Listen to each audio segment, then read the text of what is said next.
salam, everyone. I think salam is a much more neutral way of greeting. It doesn't have any indication of the time of day.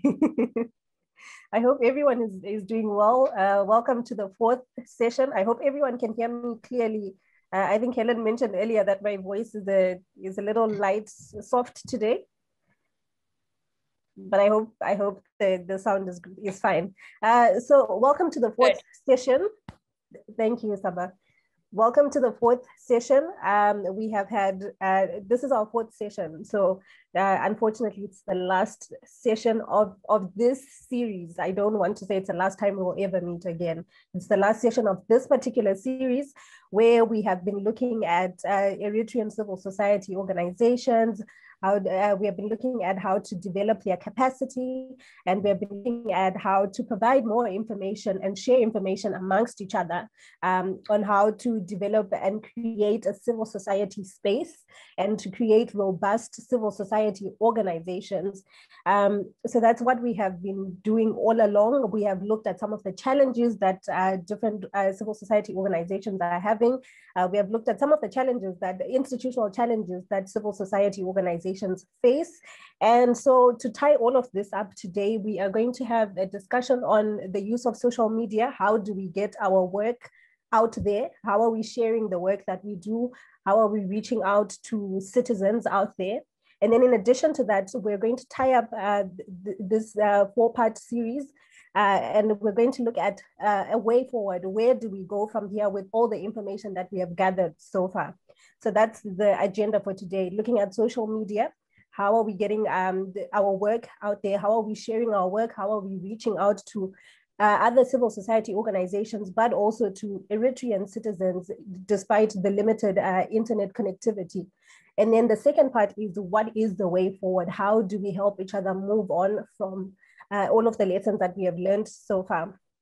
So to kick us off today, I think the first part, we are just going to share, firstly, the social media platforms that we have found useful in sharing our work, the social media platforms that we prefer using. Do you prefer using Twitter?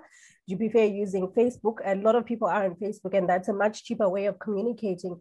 But an even cheaper way of communicating is WhatsApp. So how have the organizations that are present today, which platforms have you been most familiar with? Which platforms have given you the best results? And what has been your experience with sharing your work on social media and reaching out to people on social media? So I think anyone can go. We will do the usual. So as usual, you can raise your hand if you would like to speak, or you can go ahead and unmute and share whatever you would like to share. So what social media platforms have you used as an organization? What have been the results of using those social media platforms? What challenges have you faced as well?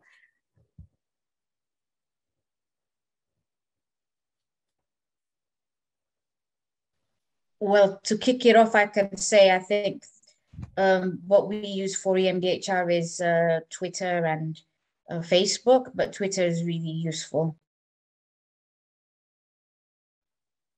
And is this to just share the, sorry, yes, I think you want to add on to yes. EMDHR, you can go ahead. Yeah, no, we also have a website, which we also post our articles or maybe press releases. And for our internal meeting, we also use WhatsApp, like for example, the executive group and the members group as well. So yeah, those are to add on what Helen said. Okay, and how has been the interaction on the website? Do you have spaces for commentary on the articles? After people have read the articles, do they have a space to engage, share their comments? And then on Twitter, what has the engagement been like on Twitter? Are you engaging with people in the diaspora only, or are you also engaging with some people in Eritrea?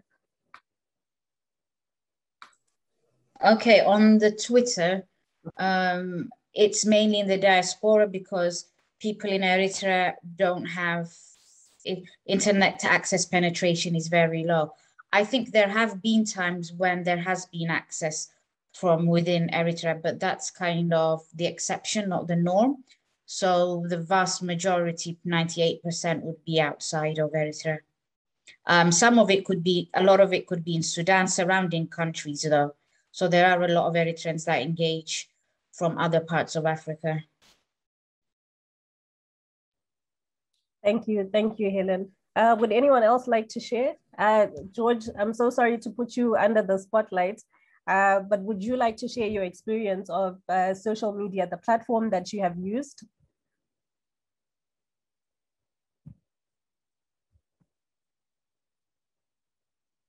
While we're giving George some time to calibrate himself and answer, would anyone else like to share?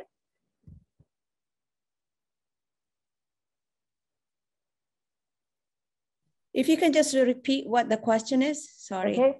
What social media platform have you used, and what has been the reception on those social media platforms? I can go. As a media organization, ERISAT has, even though the main purpose, the main mission is to reach Eritreans inside Eritrea through satellite television, but we have also platforms, social media platforms that we have been using very extensively and actively, mainly YouTube and Facebook, and as well as Twitter and Instagram. But I think the interaction more, the conversation happens mainly on Facebook, because I think that the platform kind of easy for people, and most people have Facebook accounts, and because now they can also write in Tigrinya, they can comment in Tigrinya, you know, that barrier of not having the possibility of having to communicate in Tigrinya or type in Tigrinya has, I think, paved the way for many to engage. When I say this, I mean, the engagement is not always positive. In fact, the negative or the outliers kind of dominate there. And because something that we're still studying and we're trying to kind of very closely look into the analytics is that all those crazy voices, or the voices of violence, or the voices of division or discord, are more dominating, or some insultive, you know, some abusive, you know, words, you know, insulting the media organization itself, or our journalists or producers, you know, those kind of things happen. That just specifically picking a name on the person or a journalist on the media, or in general in the media. Oh, you crazy, you sell out, you're anti this, anti that, and all that kind of stuff happens because of that. Now the language barrier is removed, that people can engage. So we're happy they are engaging, but some of the comments are very, very negative and disturbing, to say the least. Sometimes they use pictures or images or emojis that are kind of there, you know, to and using the caricature of political leaders or you know, personalities, whatever have you. They do that kind of stuff. And I think we think so far from what our like an scientific analysis of the data is that because the moderate voices are not actively engaging in responding or in saying, even like if they appreciate the content, they don't say they appreciate it. They just watch it or read it and then move on. But those people who have a negative comment put it there. So it seems like the negative is more than the positive, but that's not the case though. So I think now to find that formula, how you engage that positive or moderate voices to comment and engage in a constructive dialogue. You know, you can disagree, of course, civilly, and you don't have to insult someone if you have a different point of view. So how do we get there? I think we're still trying to figure it out. I think probably we can learn from other civil society organizations here attending, and how to go about that, and how they are dealing with that kind of problem or challenges, it would be a great way for us. But so mainly that kind of negative engagement is on Facebook. On the YouTube, it's not interactive. So they, you know, they leave comments, but it's a mix of it, positive and negative.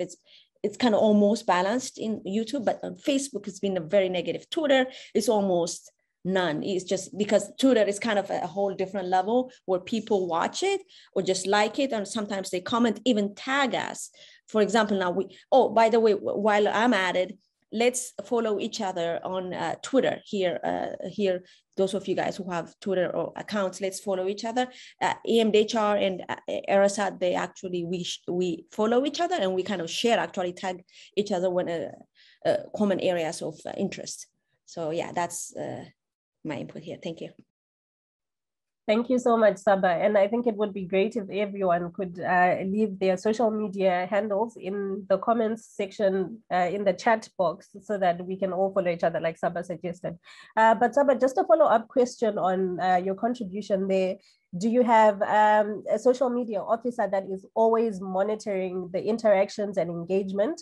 And also the second part of that is, do you block the negative comments that you receive, or do you leave it as an open space for everyone to just, it's unfortunate that the most hateful people are quite confident and I have seen no problem in sharing their hateful comments, but do you block the hateful comments, the abusive language that you get, or do you just leave that on the page? Oh, you asked the most critical and very question, Ruby. We try, like for 99.9% of the time, we try to leave it on, just let people, you know, kind of get to that culture of kind of interacting positively without insulting or degrading someone or name calling. But that culture is still kind of at an infancy. So we most of the time we let it go. Sometimes when it gets out there and go nuts and kind of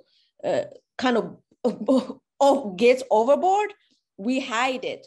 And so, you have no idea. A couple of times we hidden very, very crazy comments. Oh my goodness, you have no idea. Some of the, you know, the colleagues here might have seen that. It was a big deal. Oh, ERISAT is censoring. I mean, it's just crazy. Censoring our comment, our contribution. Oh my God. It's like, and then people were trying to get hold of the board members to complain and to, you know, tagging us, writing us, just like we were overwhelmed. It's what's happening. And then, so again, of course, the team will tell us, oh, there was this very negative and unhelpful comment, so we have to hide it. We didn't even delete it. We have to hide it. And then this is according to our media policy. And then, so, and you know, you just have to try to help some of the validly concerned people. You try to explain and help them understand. But so for the most part, we let them. But I think we have to get to a point where we say this is unacceptable, and then we delete it or block it. So I think we are inching towards that to get, you know, without kind of triggering people to react in a very unreasonable way. Again, in the first place, if you put that kind of comment, you are unreasonable. And then if you are kind of hidden, that comment is hidden because it's not helpful in any way, shape, or form.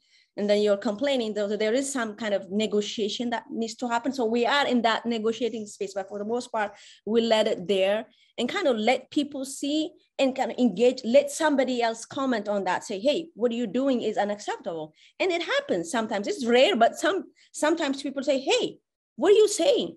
Remove this. This is unacceptable, you know? So that's the kind of thing we want to encourage people to kind of learn or shape each other instead of us kind of doing and then of course, on top of that, we have the social media department, but again, it's 100% volunteer-based organization. So that is a challenge for us to even strictly, like, you know, like Twitter or Facebook, for example, they have a team of people monitor this and kind of block or give reasons or response. But we are not there yet because of the manpower shortages. But I think we are inching towards the direction to have it a very institutionalized and formal procedure, how we do that. And then if somebody complains, and then the formal response will go. So, but we're inching towards that. Thank you.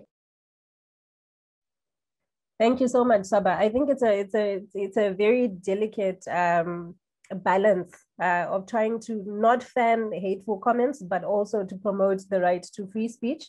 I would like to hear everybody else's sentiments on this. How have you dealt with this balance on your own social media pages? Is it a challenge that you have also faced? And how have you dealt with this challenge of trying to block hateful comments and not to fan hateful language, but also at the same time trying to keep the democratic principle of free speech, because free speech is a very important aspect of democracy in itself. So I would like to hear from everyone else. Anyone who's free to share can go ahead and unmute or raise their hand. Just that delicate balance of between the two very opposing ends.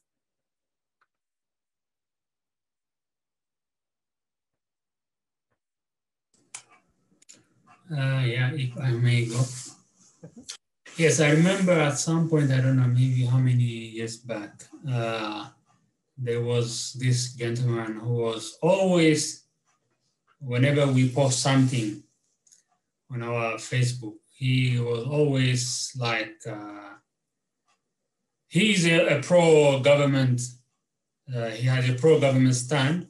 So he was always like, calling names people and all that. So what we did is, okay, we discussed what do we do? How do we handle this guy? All right. So we said, okay, no, let's let him let him just comment. As long as he doesn't abuse people or call names, calling people names and all that. And then when the way we handled him was, I remember, okay, now he's like calling names, okay. We wrote him like direct message.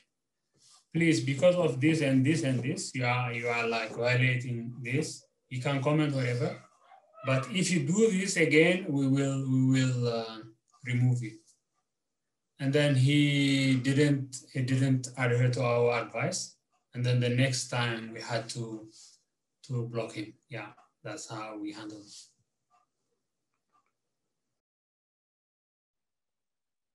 Yeah, I think it's unfortunate that we have to resort to blocking people, but if we cannot allow hate speech to grow, we cannot allow people to share comments that are not beneficial, especially things like hate speech that get people killed.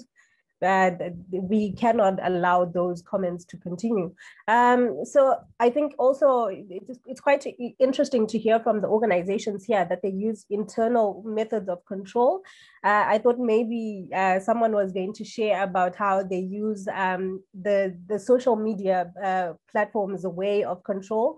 So Twitter has that reporting option where you can report to Twitter that this person is promoting offensive language or abusive language or hate speech or pushing someone to either kill themselves or inciting violence. They have different categories on there. I'm not too familiar with Facebook, but I think they should have their own methods of control as well.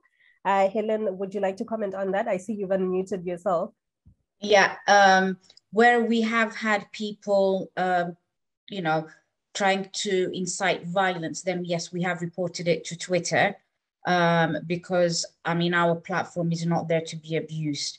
If people want to have constructive discussion, irrespective of what that discussion is, whether you agree or disagree with their points, that's fine. But there is a point when then people start saying this ethnic group should be killed or this should happen, then I think that's not freedom of speech, that's complete abuse. And we won't tolerate that on our Twitter.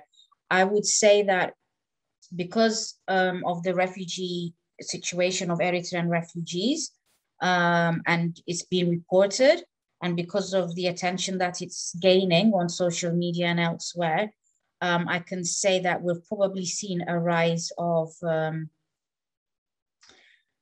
kind of more hate speech.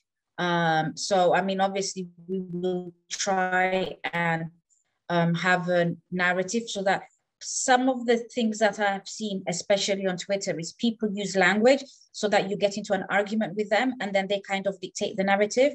So it's always very important. Same thing on Facebook. You've got to take yourself back and say, I'm not engaging in your narrative. This is our platform. We set our narrative. These are our rules. So it's kind of, you need to be a little bit more smart about the way that you engage. You've got to take a step back and not feel that, oh, I have to answer to that person. So I think, yeah. Yeah, I think that's very important. The fact that people just want to engage for the sake of engagement. People are attention seekers out there. That's something we also have to always remember as well. And Michael also raised this earlier on at the beginning of the conversation, that there are some people who are actually benefiting from spewing hate speech as well. So we always need to, like Helen has pointed out, we always need to be careful about what we're entertaining, what we're engaging with, and what we're allowing to continue on our platforms.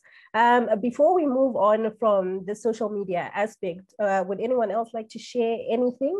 Their experience on social media, what platform they use, which might not have been mentioned so far. Michael, you can go ahead.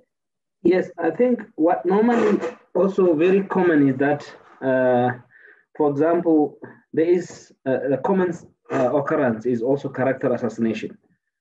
You see, the moment one needs to know that, especially those dictatorial regimes, as much as they don't have money to do something good, but as long as it is for protection of their own interests, they are willing to go whatever it takes, including recruiting a lot of cronies that are spending 24/7 in front of the screen and try to shoot everything down. And the moment you do something that is, for example, that is touching them, they will dig something and then they start insulting, including your lineage, your family, anything, especially if they know something about you, whether it's proven right or any rumor or anything. They start saying, oh, you are this, I know about you, history, you can't even fix your life, you can't even do this, you can't even do that, now you are saying this and that. So they try to shut you up so that you will never appear in that platform again.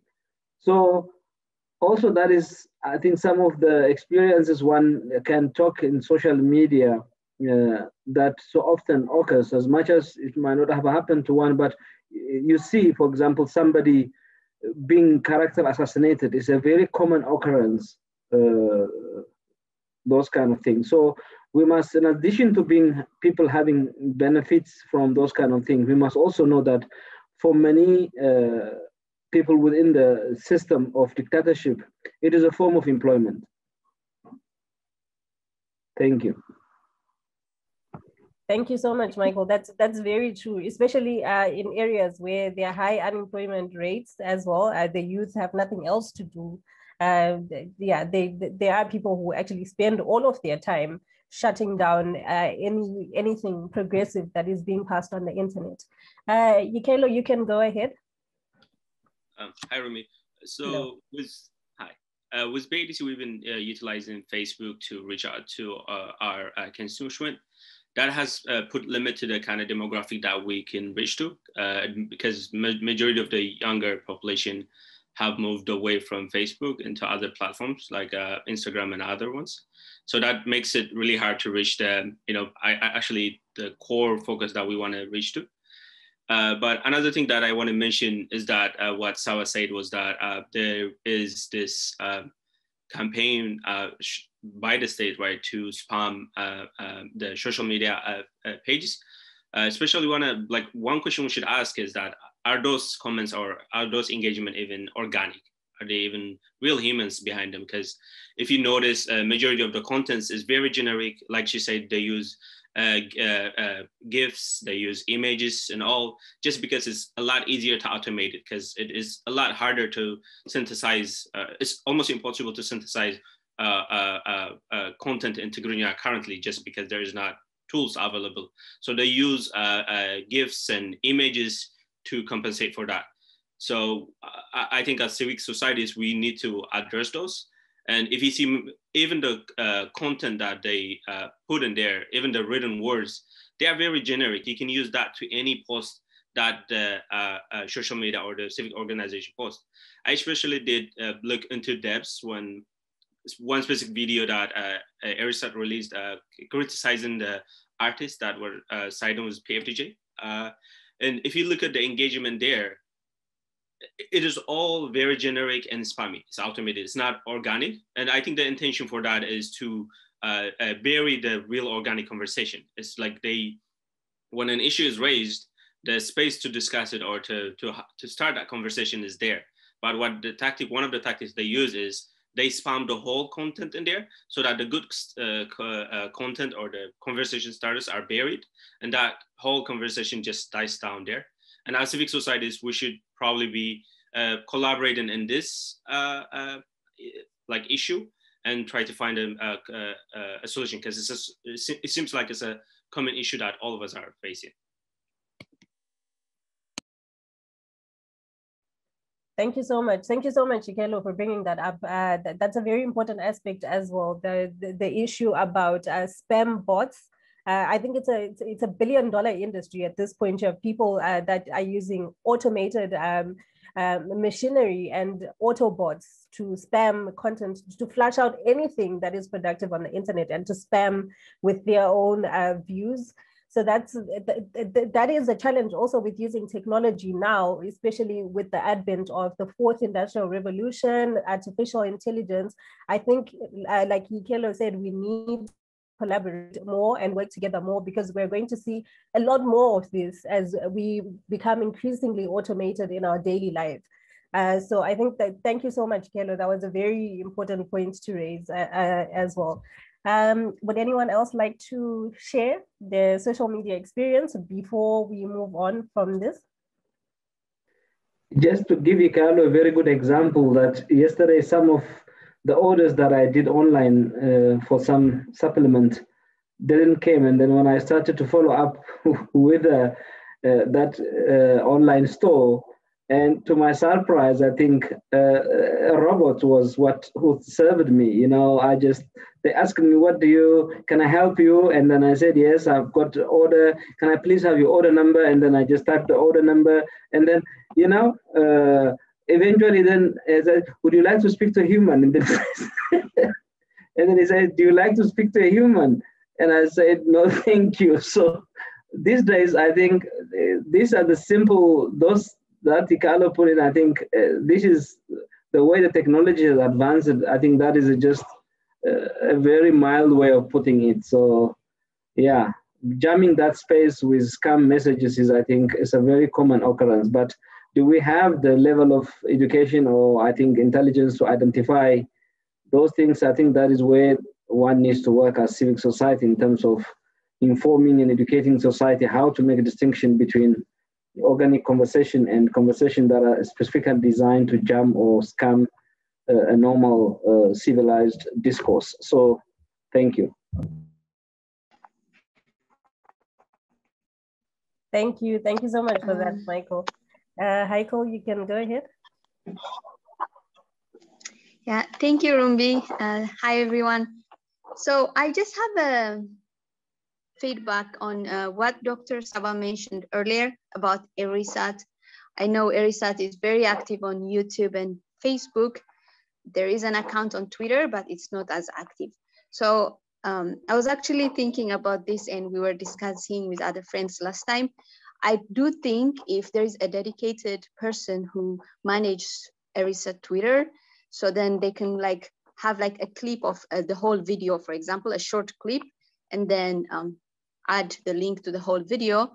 That way people will be interested in watching the whole video. And then if someone asks a question, then the person dedicated for managing that account has to respond. So that's how you create engagement. So I just wanted to throw that feedback if that's possible. I know there is shortage of human resources, but again, I think it's a very good investment that you can do on your part to increase engagement.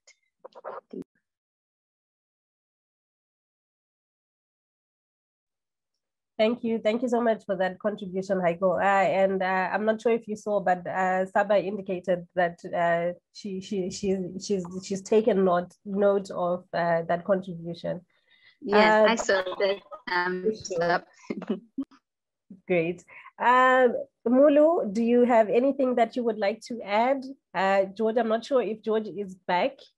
Do you have anything that you would like to add? Michael, Elias, I don't know if you have anything that you would like to add before we move on.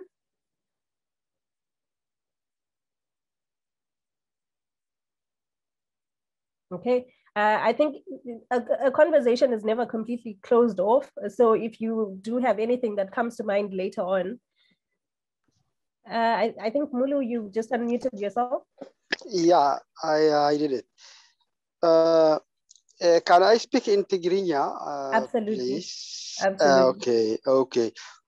Yeah, نتفقر خطرد عند داليا بتعم صبو thank you ميكي حجتي تقند شجرنا تناي سوشيال ميديا تقاقما أب إيرتراويان كمزي بوزحات أخلاقات زعصو مود حر مستفتحو راهي من بحي يخون عينا ونايقوم نجار زنبح زلوا على رئيو وي أراويت رئيو زنبح زلوا خطفليلو أبزي الدرجة يوم زخانو تراي كابت ألام وي كابتي تعاش يمول زنبرو كوت خلاص زهز بنا كمان نخلو نجار نوري ترح سلزبل بكرم عبيت عايت الزارب خمزي اختبل كلمة خصتوخن من تزارب لوكا قلب بالزبلو ناي حالخت زهون ناي بهلنا ناي بفلا أب مزراب مالتي حبريت أم تحلله تقبل مبر قبل ملساوي نخيت خون بزت سرحة بهلاوي مع كنيتات سلنا حلف أبز أتقاقما ناي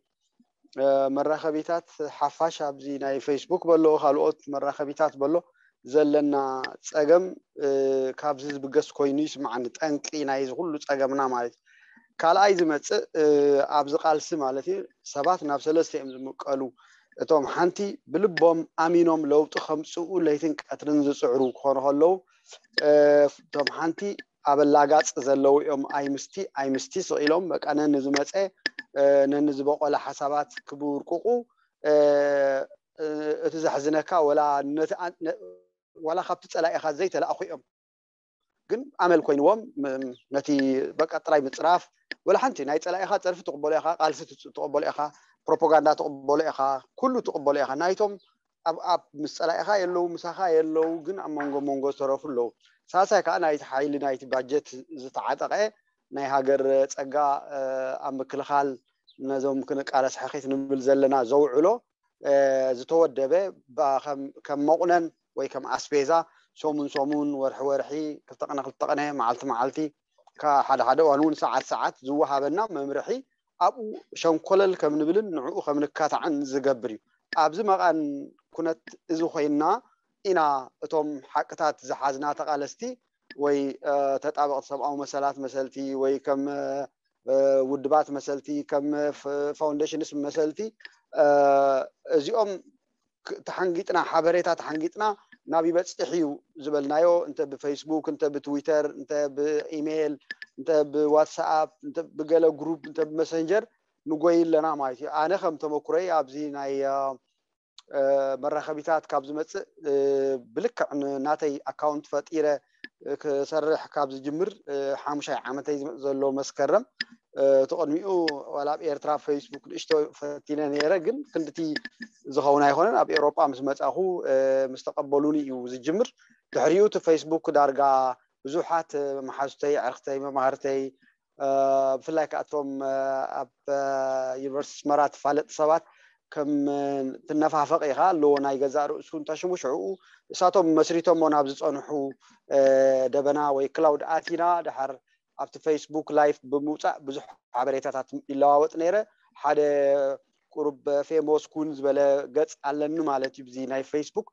لايف نوت أخو حق إتراي أم جوحن حسابي أما هابن ساتف بزح أمان الله بزح كأتقام الله جن ناتي أودينس هاللوني بز مسارتي ناتي دحر نبتي تكالسب أو مثل مسجبرنا بتويتر بواتساب بإيميل نتهم زميل كتب مشاركتي نهونا أبز مسرح زخاء بلص تحفتي هيلن نبلص مسارحتي جورجو كم نالنا بعلميكي قال أزم أبز اللهم كلمة أبكال زلونا كلمة جنبارنا إذا حساباتنا أكل مجنبار نايزي نخدو زلنا قعدو سلفو بمنجدي إذا مرة خبيثات ترخبوا باللجاتات قال يوم مهارانة يزنبرو قال يوم تمهارو يزنبرو خوينا نتحققات هم مجفات نركب على مالتيو بزح بدوتات هلو حد أوان جزاء بس أيكا زخد عكا أوان هلو حد أوان سلاخا نتحبريتا كونيلو نابخا يهبمو حبريتا ترقيبيل كام صوت عخايو شعور أيوزي حساو مبلي تقامل جن نحنا سقيتنا تل زوج عنين علامة سلن نكس نتزخمت الوي كعنو زخ الحسابات يكون جعزتات ويسقبتات أما بده زلع على الجامعة لنا بزح سقع حجز حفر زخون النجار هاي رقمنا نطلع إنا جن كل جزء نسعره لنا مالتي بحافظ شو أتنا هزبي إرترا كنت جن بب ناتو سيكتر وي بب ناتو دي انتايز نوبلو وي ككفالو نعمل زوم تكالات اب محبراوي هيوت وي زي سوشيال سيكتر ننطف زبلنا بوليتيكال افكتيفنس زي بلنا كال ريليجيوس انت شمو قداسه زي بلنا اب حدا غزا توم كال ببناتهم اب كال غزا تاكيبنا ادمع زغنا سرح مسرح ام مسرح سلنركب يعوت يخون زبل قمقام على النيماي نزي مسلتنا تي تمكروبتي محبراوي مراخبيتات بزح قدل اللو بزح كعب اللي قالو مش بزحات بلوصات سبات يراخبيو مش بزحات عنجالات كا يراخبيو نتوم زز عنجول اندا قدفكا كن تخيد يعني لي كبرتي هذا ليس لسمعهم. Thank you, Mulu.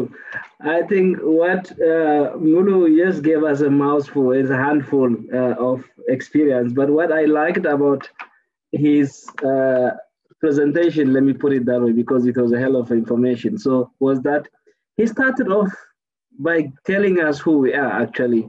You know, he first of all, he made an analogy of the Eritrean social media user as like a crowd of dogs. You lock them into a big house and then the moment you let them loose, everybody barks to the extent that you can't distinguish which one is a genuine bark and which one is a fake bark. You know, that is the kind of analogy. He also made reference to our upbringing, which essentially is a very, very good example. You see, we were all raised being told to shut up. So you are not encouraged as a child to learn public speaking. For example, when two adults, even if not adults, those two people that are maybe 2 or 3 years or older than you speaking, if you dare to stand and listen what they're saying, you will be beaten, you will be chased away. So that thing of listening and engaging in conversation right from childhood is not encouraged as society. I think that is a gap that he tried to highlight, which might have contributed to our lack of civil discourse and then civilized conversation within the Eritrean community, because those who were raised by being told to shut up still tell other people to shut up, even if they're adults now. That is what Mulu really told us. But importantly, zooming into himself, I think he also analyzed, divided the social media users into 3 or 4 different categories. I think the first ones are the change seekers who do regular things, trying to use the social media for purpose of change and civil discourse. And the other groups that are literally hate mongers, and they literally criticize anything and everything they could see on social media with absolutely no objective or purpose to attain.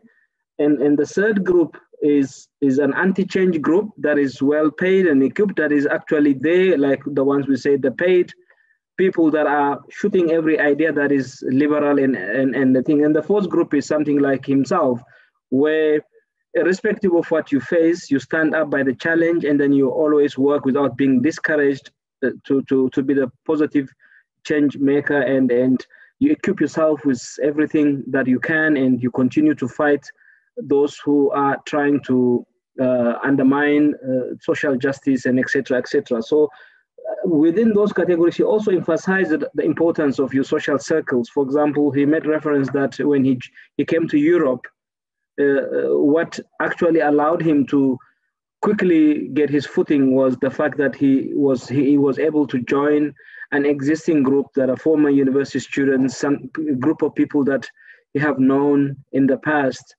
once he has joined that group, I think that created him some kind of a cloud space where he could create content of his own and started being visible on Facebook. And that way he also had his own followers and his own detractors, which he described that he is handling as it comes, but he's indicated that he's actually gaining momentum, and his gains are far bigger than his loss. But another important point he made at the end was the frequency of those who deliberately, they pretend as if they are buying into your ideology. They throw an idea, you think that, okay, you got a supporter, and then you respond and you do something, and then they turn their back and start assaulting you online, and then they start all sort of things by using a foul play, simply by triggering some kind of thought or response by writing or saying something you would probably support or you would like, and when as soon as you comment positively or negatively about any particular idea, then that is where they start to assassinate you. So he said in the ±5 years that he's been on social media, he indicated that he's been around 5 years since he's been active on social media. He had his fair bit of challenge, but he's indicated that he is gaining more than actually losing. Thank you. I hope I have captured what he said. Those of you who also listen to Grinya, please add if I have omitted anything. I don't think so. I think you've done a great job. I think you've summarized everything, Mikael. So I'm so used to translation-based training, so that's why I normally jump into those kind of things. So I always do get involved with French speakers and Portuguese speakers in training. So we have simultaneous translation when we do training. So that really helps you to get the ideas and quickly summarize them. Thank you, Mulu, for your contribution. Thank you, Miki, for translation. And thank you for everyone here to listen to the idea. Thank you. Thank you so much, Mulu, for sharing. As usual, you have shared very interesting things with us, very wholesome, interesting things with us. So thank you so much for that. Welcome, Kisete. I'm not sure if you are there. Yes, I'm here. Sorry, I had a previously meeting. So I'm hoping Mikalo participated, representing Bay Area Eritreans for Democratic Change. So thank you. Thank you. Thank you so much for joining us. We were just having a brief discussion about the social media platforms we use as organizations and some of the challenges that we have faced. People have shared that they have been facing the challenges of hate speech being shared. I think you also caught some of Mulu's contributions there. I don't know if you have anything that you would like to add on to that. What social media platform do you use? What are some of the challenges that you have faced as an organization on your social media pages? And you can share in Tigrinya also. That's welcome here. Okay. I guess my personal frustration with the social media is that it's especially the YouTube channels. Everybody has now access to YouTube channels, and there is no restriction. People are saying a lot of, there's a lot of good stuff, but there's a lot of bad stuff as well that's impacting, especially our organization. We've been attacking, our organization has been attacked via social media, blaming that, this organization has only, only Christians, there's not a lot of Muslims, or there are more people from this region versus the other region. So this kind of stuff that kind of frustrated me. For us, we have our own website, we have our own Facebook, also Twitter accounts. We're not heavily using them. We don't respond to those kind of attacks as well. But in general, I just felt that the social media is not helping us in terms of, I feel like there's a lot of negative things going on in social media than positive things. Thank you so much for that. And that sentiment has also been expressed. People have also shared how they have unfortunately have had to deal with hate speech and abusive language on their platforms, and how they have had to resort to sometimes even blocking people from sharing on those platforms if they continue. We also got mention of how some people have reached out to the hate speakers and told them not to share that hate speech. But yeah, thank you so much for that. So we're just going to quickly move on to the second aspect of our conversation tonight, which is the way forward. So this is something that also came up last week towards the end of the session in the form of, okay, what is our theory of change? What are we looking to implement at the end of all of this? But this is quite different from that in the sense that we're at this point of the discussion, I'm looking more specifically at the individual organizations. So in the previous weeks, we have had discussions on what challenges our individual organizations have faced. We have also had a discussion on institutionalization in order to promote good governance within our organizations. So the question that I have for you tonight is, what assistance do you require as an organization to proceed post this conversation today?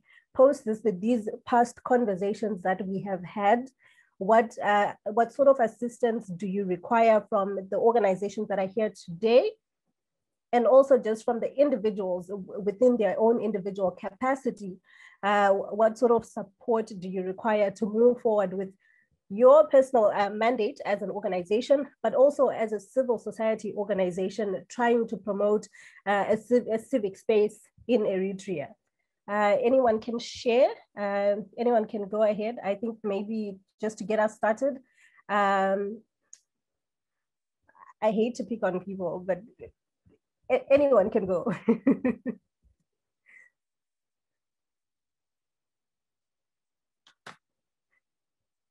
So maybe just to kick us off on this aspect specifically, do you require people to do you require volunteers? Because someone on here might know someone who can volunteer in some capacity, either as social media management, finance, maybe just human resource as additional human resources to your organization. Do you need assistance in amplifying your message, sharing your message out there? Do you need that sort of assistance? Do you need people to share your mandate on their social media profiles? Because people have indicated that they have websites, they have social media pages. Do you need that kind of support for your work? Michael? Yeah, I think perhaps to assist you there in terms of expanding the conversation, I think we must also look beyond a specific assistance. If I may, with apology, I may use that the little experience that we had as consortium organization with ERISAT in the last few months. We were very honored to really be part of ERISAT's institutional structuring process, drafting the various systems and processes that are required as a compliance, as well as to establish those institutional framework, the HR ways, the financial systems, and the project management systems, and how you engage with funders, and et cetera, et cetera. So to their credit, I think ERISAT were humble enough to invite quite a diverse group of us to meet every Sunday afternoon and to tackle one subject at a time until they really have done something that would allow them to work. So that also the advantage of allowing people into your space, allowing other organizations into your space, is also one way of other organizations have confidence in you, or you also create confidence in that working relationship with the other organizations as well. So I think from our side, for example, I think that is what we've always said in terms of, yes, we always worked in a volunteer way. No one is really employed as far as MDHR is concerned. But if things were to be really okay with us in terms of what we need, I think our first prize at this point would be to have a permanent office with someone who is paid to sit and be the face of the organization, so that people could come in, knock into, and then people can call, and people could write emails, people could write something, and you can have that physical presence in some way or another. It doesn't really matter where that office is. I don't really have any geographical preference, but from MDHR side, I think that is what we would have liked to do, in addition to, well, we're also following on the footsteps of ERISAT in terms of developing some of those institutional processes that would allow us to function as such. So that is what I wanted to add to your conversation. So organizations must also be encouraged, not on a specific level, but as a collective. What help do you need in terms of building an institutional arrangement? Do you really need someone to consult and develop your HR aspects, your financial aspects, your project management aspects, your outreach, grassroots outreach program aspects? How do you really, your modes of engagement with other parties, for example? So those are the kind of things that I think we would like us to discuss going forward as civic organizations. Thank you. Thank you so much, Michael. Welcome, Petros. Yeah, so sorry for being late. Yeah, that's okay. That's all right. We are currently discussing a way forward for organizations. The question that I have posed to everyone is, what assistance does your organization require to move forward from the contributions that and the learning that we have done over the past few weeks? What type of support does your organization need to move on from this space that we have created in the past few weeks? So that's where we are at now. That's a conversation we're having now. Okay, thank you very much. Yeah. Would anyone else like to share on that aspect, especially on what Michael has also shared? Do you need assistance in the institutionalization of your organization? Is that something that you require as an organization? Would you like to collaborate with any of the organizations that are here today? There are some organizations, unfortunately, they might not be here today, but they have been present in the past few sessions that focused on a legal aspect specifically. So do you need legal assistance in registering your organization? What type of assistance do you need going forward as an organization? I think, to give you an idea, through my experience, it may be only in UK, because in UK, there are a lot of Citizens Advice Bureau. There is free terms of advisory. So there are people whose main work is you give them everything, what your objectives, what you can do with it, and the need of helping others, or to get to develop some sort of community associations.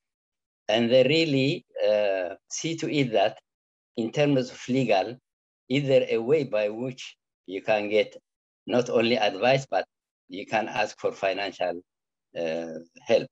For example, those who in London, in UK, those who give is, there are lottery fund, big lottery, and they put money aside to grassroots organizations of the youth, organizations of women and old people, something. Therefore, if it is based on training which doing on this issue of human rights, whatever it is, and then your objectives are clear, and it has to meet the demands of the funders, then you can find out really your position and what you can do and what you can make it legally applicable.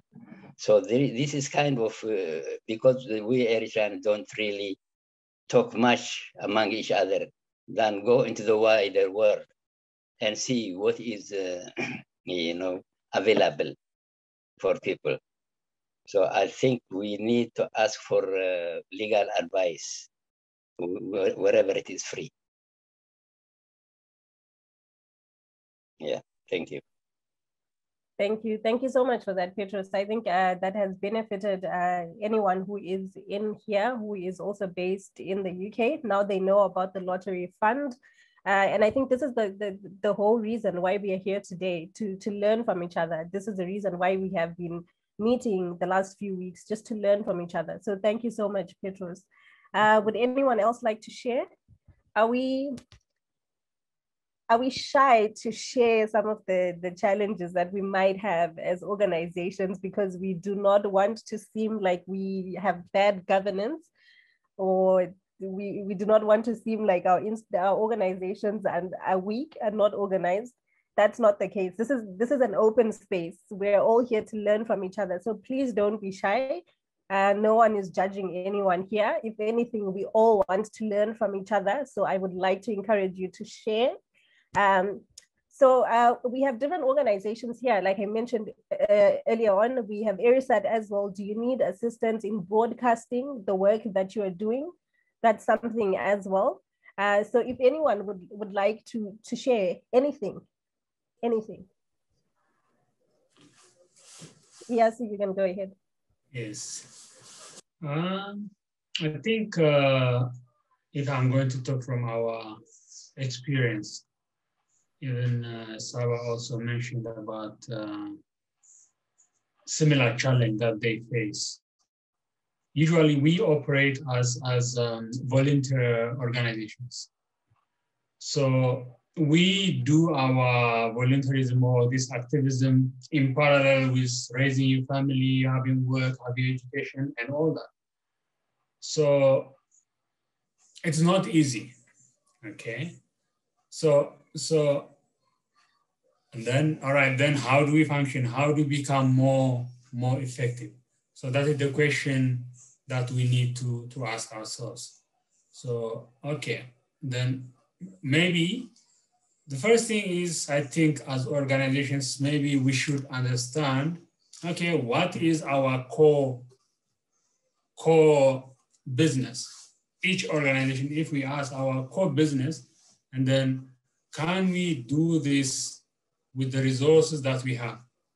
Instead of like trying to do everything and becoming to be everything to everybody, or like an organization that is doing everything, which at the end of the day, which you cannot achieve, which might frustrate and which might also not be possible.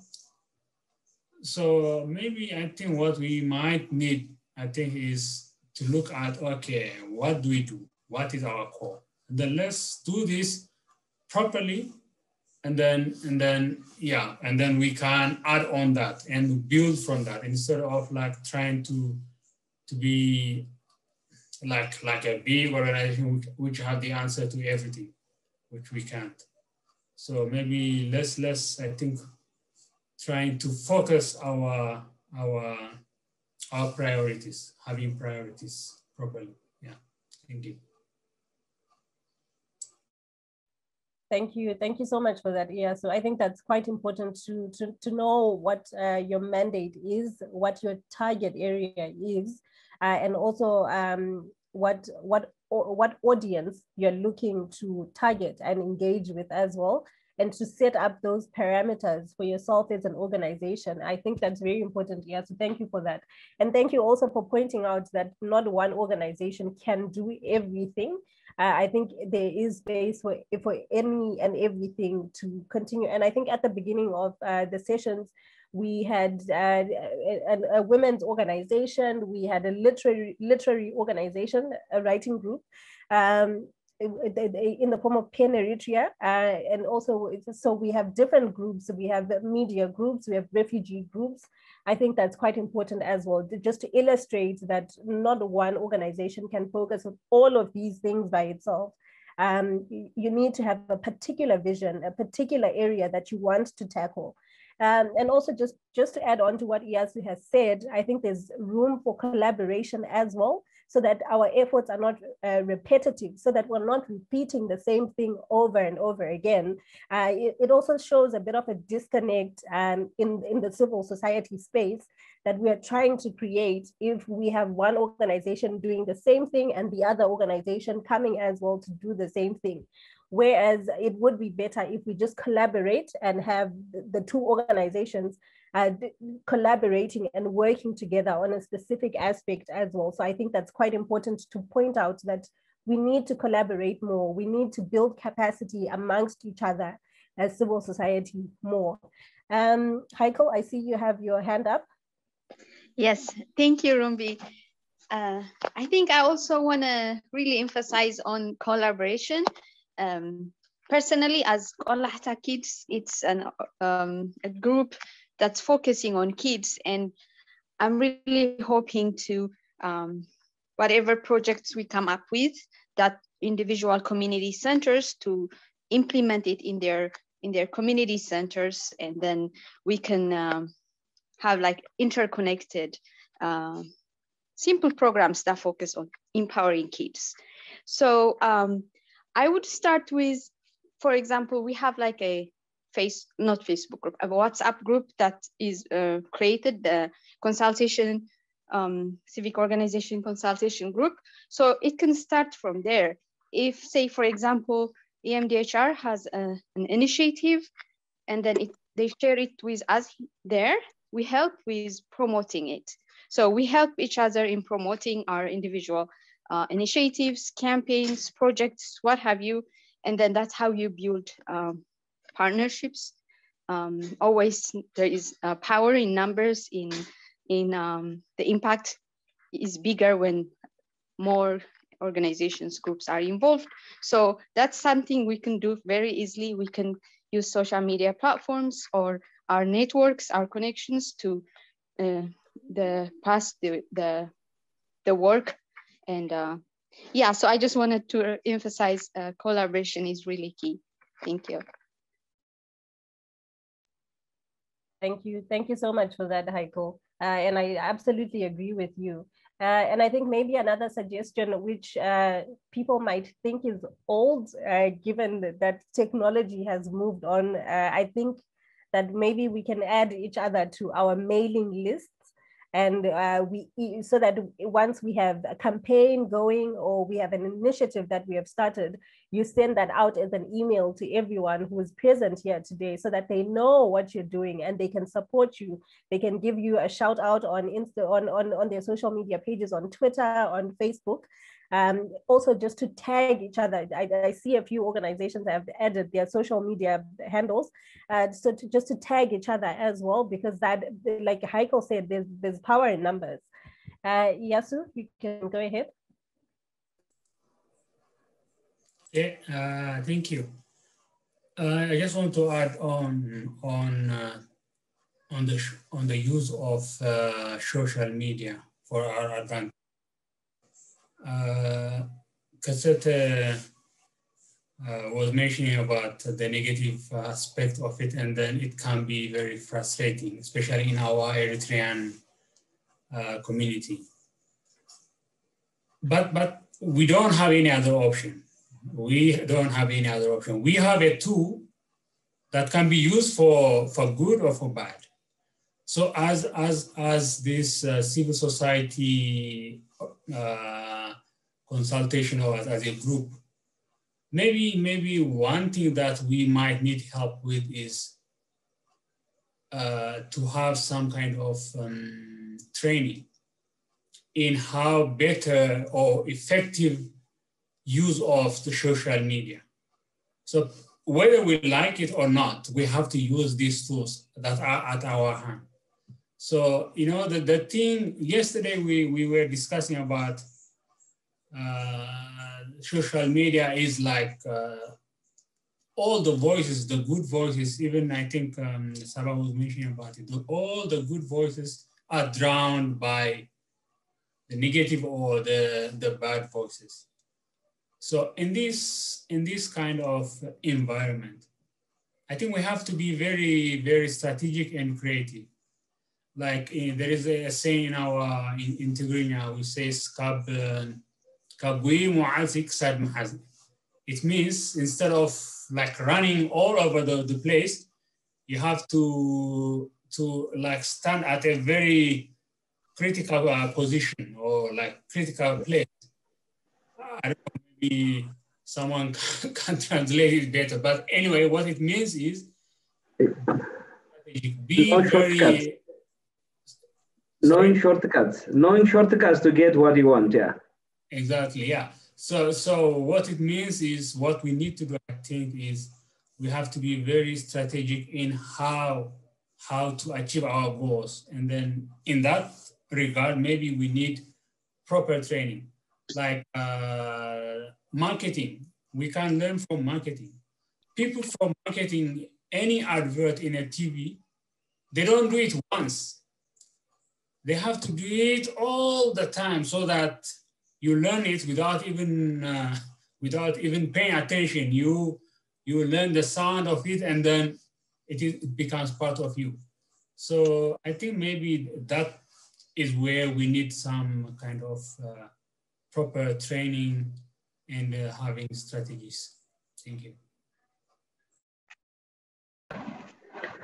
Can I add something to what Yesu said? I think in addition to having the training, what I would also encourage us to do is that, yes, if there are specific things that we can assist one another with, I think we mustn't be shy to ask and get help from one another. I think that is a culture that we need to encourage.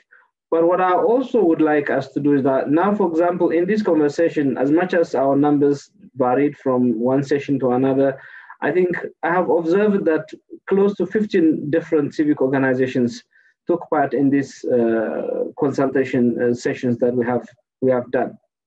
So, you know, always is change is additive in nature, because it doesn't just happen. So it's 1 + 1 = 2, and those principles remains the same. Nothing changes those mathematical principles. What I wanted us to do, what I would like us to propose, is that I think if we were to really support each other's initiative, each other's activities, be a member of each other's like Twitter handle, or if we were to visit each other's webpage, or we share each other's content, and in a way push one another into the next level. That way, I think we could also cut out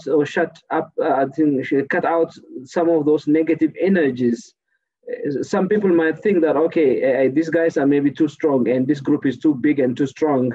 And some of them might even, back off, you know what I mean? So collaboration does not necessarily have to be to do something together, but I think promoting each other's work and sharing each other's work and be visible in each other's social space, I think that is also something that I would like us to encourage to do. That way that I think we can collectively,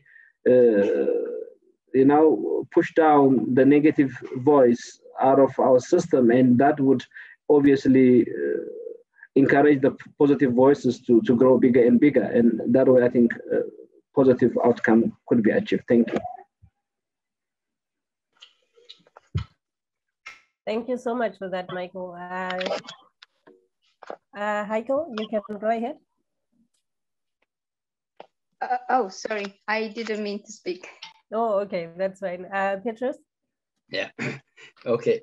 One thing which is very helpful in collaboration is to have this document, a governing document, which shows that the objective and what kind of duties you are involved, about membership, the rights and duties of the membership, and also you must clearly indicate when there is a problem, how to solve it.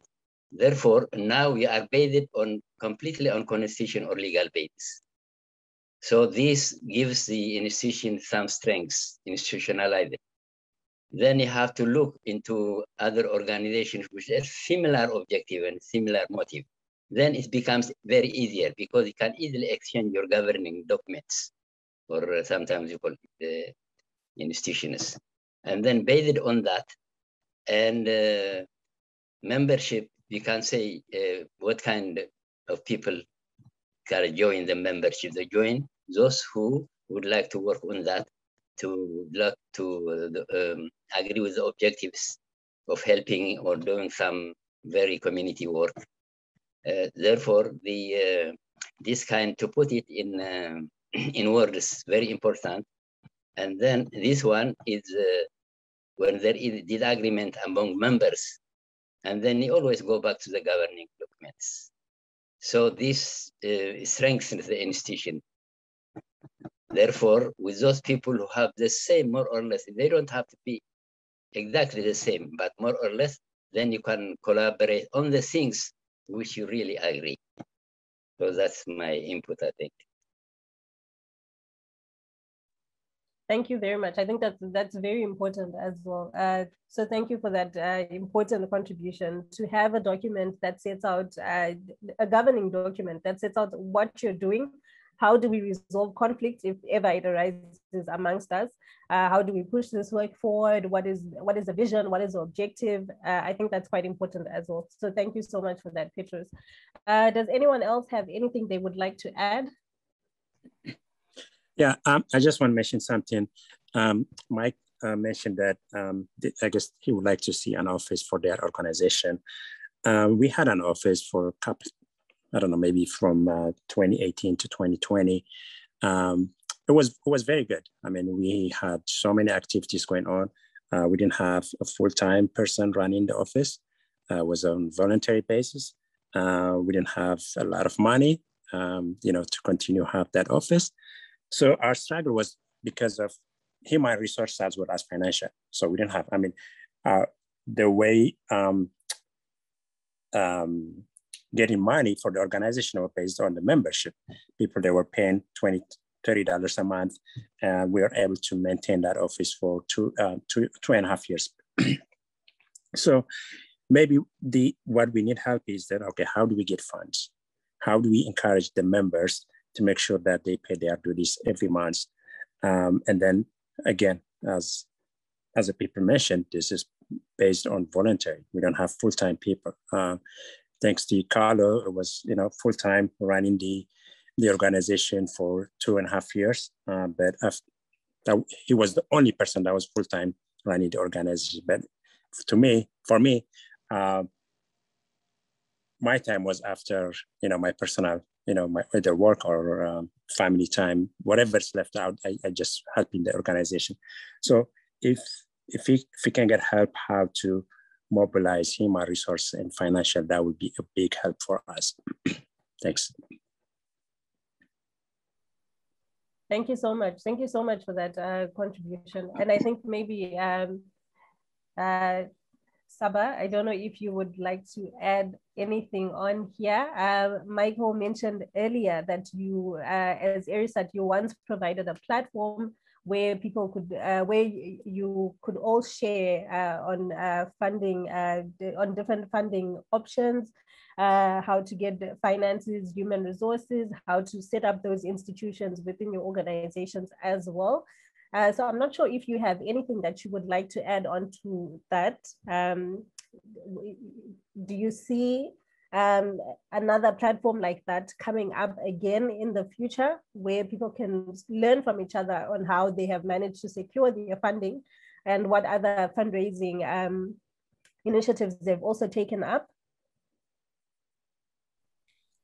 Thank you for giving me the opportunity to speak, but I didn't want to speak too much when we have all these wonderful individuals and organizations here. Yes, I think I just want to mention that we have stated 3 missions for ERISAT. Number 1 is informing, engaging, empowering Eritreans inside and outside the country through satellite television, and of course the various social media platforms that we have. The second mission is to advocate and provide assistance for Eritrean refugees wherever they might be. And the third one is train and equip ERISAT volunteers, and as well as human rights defenders and journalists. So I think within the goal is to find a way to kind of get engaged in these different areas, which seems to be very, very critical for our Eritrean community outside of Eritrea, if not, most important for the ones inside. But I think if we get organized, we can make much more effect and impact within Eritrea. So that's the whole point. So I think this engagement, this collaboration, we wanted to continue. We plan to continue that. In fact, this very consultation itself is part of that collaboration between EDIA, Eritrean diaspora in East Africa, African monitors, ERISAT, and EMDHR, Eritrean Movement for Human Rights and Democracy. So this is the collaboration of these 4 organizations that worked over a year to get funding for this project to run, and which was a success. And I think this is some proud success story that I would like to share with the rest of the organizations here, that what collaborations can accomplish. In addition to these 4 sessions, consultations that we learned a lot from each other, we also had 8, each 3 hours, at least 3 hours of training on different topics of human rights that we have invited, not only from these organizations that we represent, also from other experts like a gender and language expert. Dr. Nazareth was one of our trainers. Habtaab Yamana, he attended, I think, a couple of the consultation sessions from Eritrean Law Society, trained us on due process and human rights in Eritrea. Is just wonderful. Helen trained us on the different international conventions, human rights conventions, whatever have you. Isaias from African Monitors trained us on 2 sessions on various human rights topics. So I think this shows us what collaborations can accomplish. So we want to continue this. We want, in fact, and I know we can learn a lot from each and every individual here in the organization, but I actually was thinking, actually planning for Heikel and Yikaalo to kind of get ready to train us on, how to effectively use social media and how to engage on social media and kind of drown out all those negative and then uplift those positive and moderate voices, whatever have you. How can we use that smartly? How can we be smart about that? And then I think, so there is a lot more, and I'm pretty sure each and organization also have a different and many ideas, but this is something that I was thinking actually, and also for Mulu to come more often on our platform and engage and then talk about what he's doing, and I think this is very empowering. This is very inspiring. And for people, Mulu is just recently, I was just fascinated by him, like 4 or 5 years since he left Eritrea. Some of us are like 20 plus, going, and some of that, like Aya Petros, he doesn't even want to tell us how long he's been overseas. Just kidding. But I think it's just words of experiences that we can share among ourselves from our background, from the work we do, and from different areas we can bring in and share and enrich each other's work.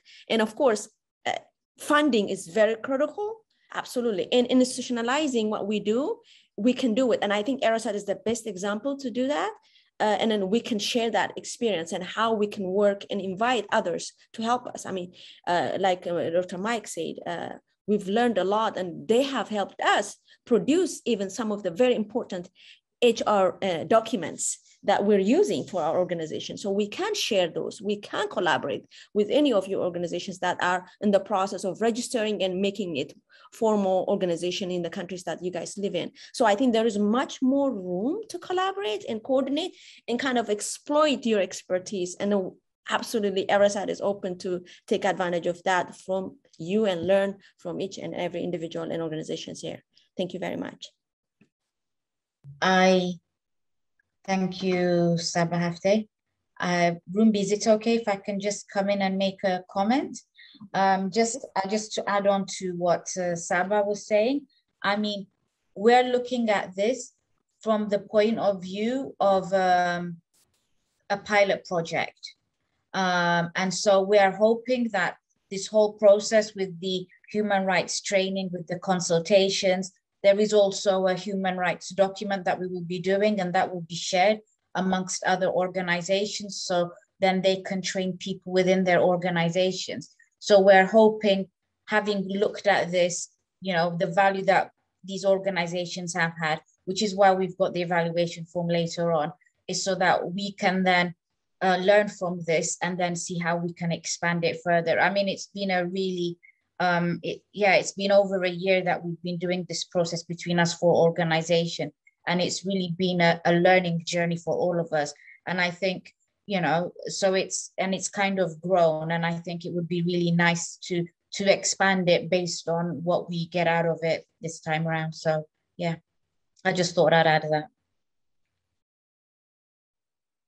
Great. Thank you so much for that, Helen. So just also picking up from where Helen has left off, we do have an evaluation form. I think everyone received it. Please do indicate if you did not receive it so that we can share it again.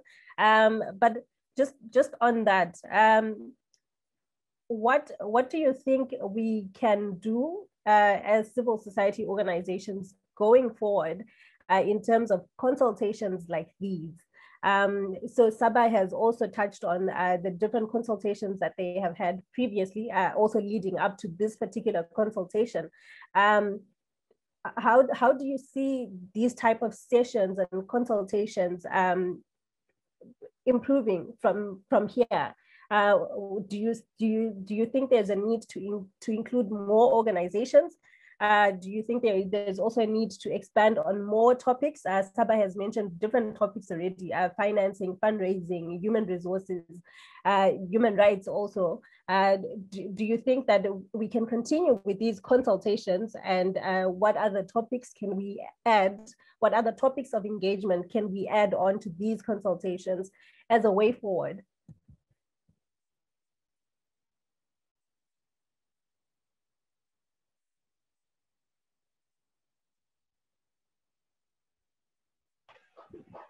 Yeah, perhaps to just break the silence and keep the conversation going, I think one could also look into the things that we could do informally. I think it doesn't have to be a formal discussion and consultation forum where we have a platform and we have invitation and we get our ideas lined up and we got a topic and etc. So I think I remember in the first or second session of this consultation, I remember myself making that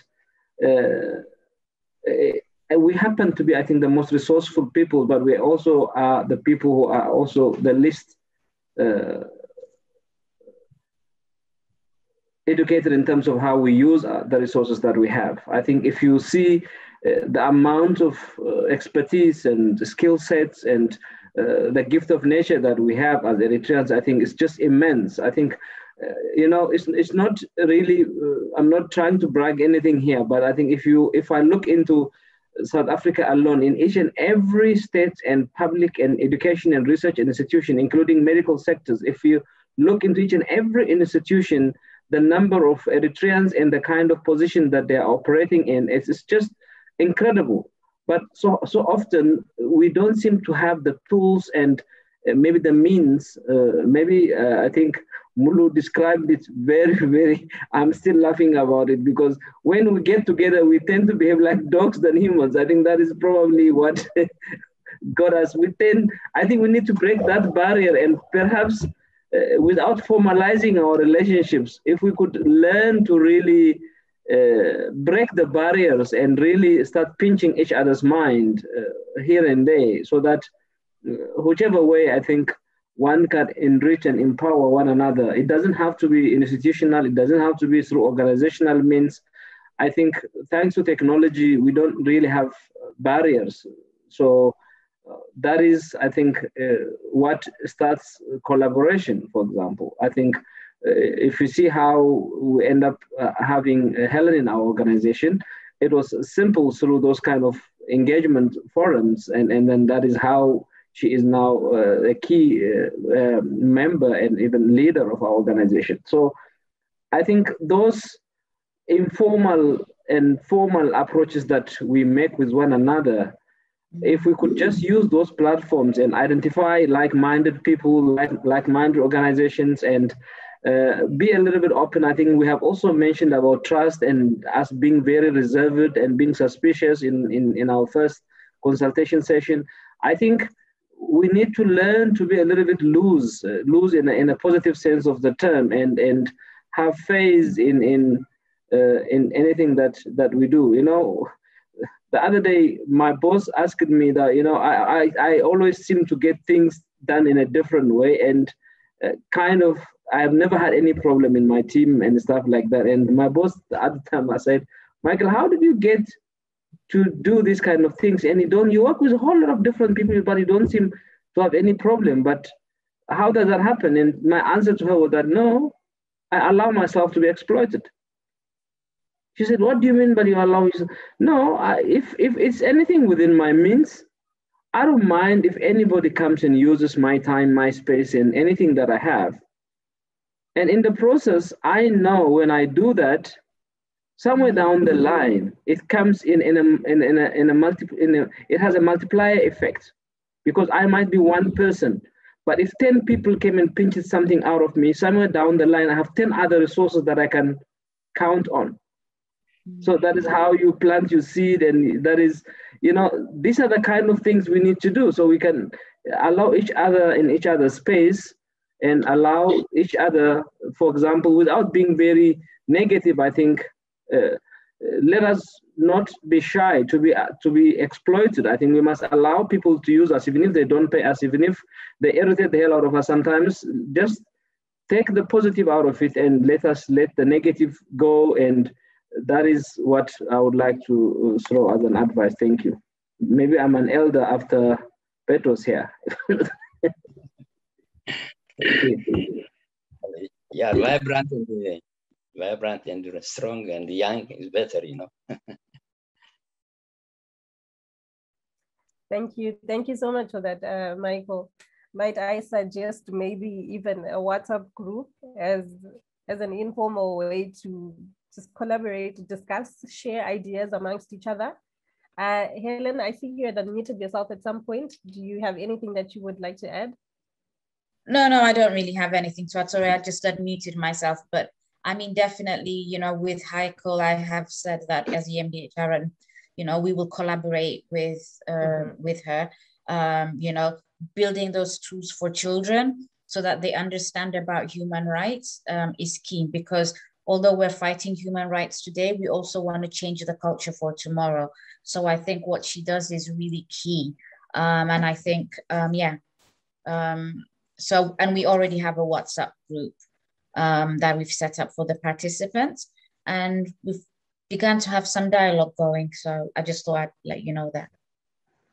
Perhaps I would like to ask, I think, Rumbi, through you, the WhatsApp group has been created via Helen to allow a better communication for these 4 sessions. Maybe we need to get consensus from the participants whether they want to stay or whether we have to expand the existing WhatsApp group, if they're happy to be in touch with this group, and then every now and then if there's something exciting that we could post there, some funding opportunity, collaboration for opportunity, good news, bad news, something in between. So I think it could be nice to know if it's okay with the participants of this meeting to stay there and hang on in that WhatsApp group. Yes, Ikalo, I think Ikalo sends up. Yeah, I just want to, I know it's been iterated many times. I just want to emphasize on the need to be out there in social media. I know a lot of amazing work has been done by MHR, ERISAT and all. But some of the things that I noticed, especially among youths my age, is that they don't really see the hard work and the things that are achieving. I understand you guys are doing an amazing job behind and in the background, but I think that needs to come forward so that, because they're not having that out in the open, like a couple of issues again arising. One is that people think there's nothing being done. They think that nobody is talking on behalf of them. And another one is that when people want to do something, they want to contribute, they do not know where to go just because they are not aware of it. So I think having this strong social media strategy, as well as branding too. Branding is really important. I think if we are gonna tap into the use or reach out to the use, branding is really important. This is very common thing that I see among the civic organization, even other non-civic organization like local and high school in Sawa. I think those are something that we can all collaborate on and bring, because that in itself translates to more human resource. Because if they find out volunteers, if a lot of people find out about the amazing work that you guys all doing, they are going to be encouraged to volunteer, as well as to some organizations like BADC. It also translates to financial assistance as well. So I think I just cannot stress enough the need to develop a really good branding on social media, as well as a media strategy. That would be all. Thank you so much for that. Heiko? Yeah, thanks, Rumbi. Yeah, I really agree with what Ikalo was mentioning. EMDHR, for example, I think I always appreciate what this organization does, the output it produces, the work that has been done. It's a lot, but I don't think a lot of people know about it, especially like Ikalo just mentioned. A lot of people almost kind of live on social media, so you have to meet where people are. And so maybe the people that are doing the actual work might not be the people who have to be in the social media to also present it to people to and meet people. So maybe having a dedicated theme that's mostly focused on putting the work out there, the output out there, that would be a great idea. Like Ikalo just mentioned, a dedicated social media strategy team. And to add on the WhatsApp group that's created, I would personally love to continue to be in that group. And I think it was Mr. Pedros earlier mentioned, it's good to have like a code of conduct or like a simple do's and don'ts for a community. So we're building a community basically. And to do bigger things, you have to first create that relationship, that trust, you have to build that. And having this closed group WhatsApp is the best way to do it, in my opinion. So I personally am happy to be part of it. Thank you. Thank you so much for that, Heiko. I think the message here is that a social media presence can either make or break your organization in the age that we're in today, particularly with the way that technology is moving and how we are more connected than we've ever been before. So I think, thank you so much to both Heiko, Ikalo, everyone for emphasizing the need for a social media presence. Before we close off, is there anything that anyone feels was not covered during this consultation process that could benefit their specific organization or that could benefit the Eritrean civil society organization space at large that we did not cover, that they would like to raise at this point? I know we have sent out an evaluation form where you also have space to add any comments that you might have, but so far, is there anything that you would have liked to have seen being addressed that was not addressed, that would have benefited your organization or would have benefited the Eritrean civil society space? Are we all happy with the consultation process so far and the topics that it has covered? Yes. Yeah. From my side, I'm very happy. This is like the start. So just by attending this, you have met a lot of brilliant people, dedicated people, so that is a plus for me. The only thing I just want to ask or worry about is at the first session we had at least 2 other organizations, PEN Eritrea and who else? So I don't know why didn't didn't they find this consultation process not interested with their mission? So I don't know how could we have made it more relevant to them, so that, or is it because of time constraints? Maybe the time like us, it is in the evening, but maybe in America it might be during work hours. So could it be? I don't know. That is what I would love to know about. But from my personal experience, it was very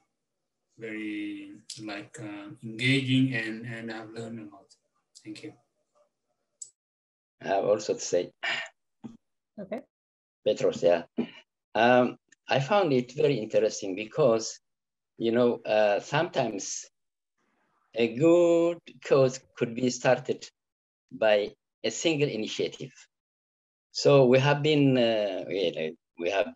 was in absence among Eritreans to have a consultation and to go to a specific direction. So to build it up from that. So this is a very good initiative, and an initiative which could develop, of course, it can develop in a way, it becomes very, very helpful on the grassroots level activists. So I really congratulate you the way you have started it, and it will be beneficial not only for us, but for the community as well. Thank you very much. I think, but before perhaps we go, I think it's very probably appropriate to share some of the genesis of some of, probably we could be of our own making, that we had a small number of organizations. To be honest to you, I think we have said that how you would remember when in the first session when I said that one of our challenge was for us to be civilized enough to sit and talk about our issues without having to disagree and quarrel and then just go in 10 different directions, like the dog analogy that Mulu gave us today. So because of that, I think we were extremely concerned. I think we have limited the numbers as much as we could possibly do, so that at least if the start is good and positive, then we would knew that I think success breeds success. So I think we could build upon it and then grow it outwards and expand and bring in more people. So the fact that there were very less attendees actually is all of our own making, especially myself and Helen. If you want to beat anybody, then you must beat the two of us. So when we were going through the list, I was a student relative to what Helen knew, but nonetheless, I think we were discussing that if we get these people, I think these people might upset this group of people, and this group of people might chase that group of people, and etc. So we were going through a lot of things of our own. We even had to table it in one of our internal organizational meeting on how to really start and invite people to this conversation. So I thought this is our last day, so maybe we should really give you the inside side of the process into our audience as well, so that we will have some understanding of how we came up this far. So that the whole idea was to bring like-minded organizations that we have prior engagement, and at least we know that they are led by people who have the decency for a civilized conversation, and then at least that could be our foundation stone where we can actually start building up. So that is where we started, and I hope that this is just the beginning, and we will have more organizations going forward. Thank you.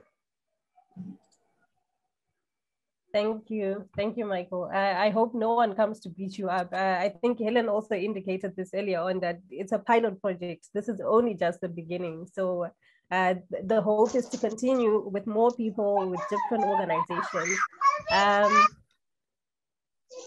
George, I see you have unmuted yourself. Do you have anything that you would like to add? Oh, no, I'm sorry. Oh, okay. Mulu? Thank you so much. Kabzi zane zrabai solus kinmaharo kinmakharo kinmalalo zqanana zbelet zkhasaba ana nire ana lahu ne agatam ነገር ብሰንኪ ኣብ ላቦራቶሪ ዝሰርሕ ናይ ብቕዓት ተቆፃፃሪ ናይ ፀባ ሓርጭ ዘፍሪ ትካል ማለት እዩ ኣብ ኔዘርላንድ ኣብ ሓደ ላቦራቶሪ ዓብ ላቦራቶሪ ይሰርሕ 5 መዓልቲ ይሰርሕ ሕጂ ቴሌፎን ፈቀደለይ ምስ በልኩ ቅድሚ 2 ዓመት ተፈቂድለይ በቲ ዋና ናይቲ ትካል ድሓር እቲ ማናጀር ዝመጽእ ዘሎ መስከረም ክሰጎኒ እዩ ማለት እዩ ብሰንኪ ቴሌፎን መሓዘይ በቃ እቲ ምኽንያት ከዓ ናይ ኤርትራውያን ጉዳይ እዩ ዘገድሶ ካብ ስርሑ ንላዕሊ ዝብል ይስጎጎ ኣለኹ ማለት እዩ ኣብዚኣ ዝስጎጎላ ዘለኹ ካብ ስርሐይ ሙሉ ኣተኩረይ ናብቲ ናይ ፋውንዴሽን ስራሕ ናብቲ ናይ ህዝቢ ኤርትራ መከራ ምቅላል ክኾነሉ ኣብዚ ተዳልየሉ ዘለኹ ንዓኻትኩም ዝመስሉ ንኣብነት ሃይከል ምስቲ ናይ ቤት ትምህርቲ ጉዳይ ብዝመስል እቶም ኣብዚ ዓዲ ዘለና ናይ ኤርትራውያን ኮሚኒቲ ዓብይ ኮሚኒቲ ለና ነቲ ኤምባሲ ምሰፍረስናዮ ነቶም ልኡኻት ደገፍትን ወረቐቶም ይኹን ገለኦም ኣብዚ ከሳልጡን 200 ከም ዘይከፍሉን ምስ ገበርና 2017 18 ብኡ መንፅር ንኤርትራውያን ክውክል ዝኽእል ዝበልናዮ ሓደ ኮሚኒቲ ኣቑምና ንኸደሉ ዘለና ከዓ ምስ ናይ በዓል ባይ ኤርያ ብዙሕ ተመክሮ ክንለዋወጠሉ ንኽእል ተወሳኺ ከም በዓል ሚካኤል ዋላ እኳ ብመንገዲ ሄለን ክንረኸብ ማይሲ እቲኦም ዘለና ኣብ ግሩፕ ጴጥሮስ ሚኪ ጆርጅ ሄለን ገለቶም ግሩፕ ዝፀናሕና ፀገም የብሉን ተወሳኺ ግን ኣብዚ ንረኽበኩም ዘለና ሓደስቲ ገጻትን ሓደስቲ ሓሳባትን እሞ ድማ ሓደ መፍትሕ ናይ ሜድያ ከዓ ሰባ እቲ ናይ ኤሪሳት ንኤርትራ ዝኸይድ ሓሳብና እዚ ኩሉ ረእይዎ እቲ ዝመፅእ ዘሎ ሓሳባት ዝመፅእ ዘሎ ምትእስሳራት ዝመፅእ ዘሎ ቁኑዕ መደብ ከሳልጥ ዝኽእል ኩሉ ዓይነት ሰብ ኣብዚ ብምርካብና ንሩም ቢ ብልቢ ኣመስግኑለይ ማለት ከመስግና ይፈቱ ናይ ብሓቂ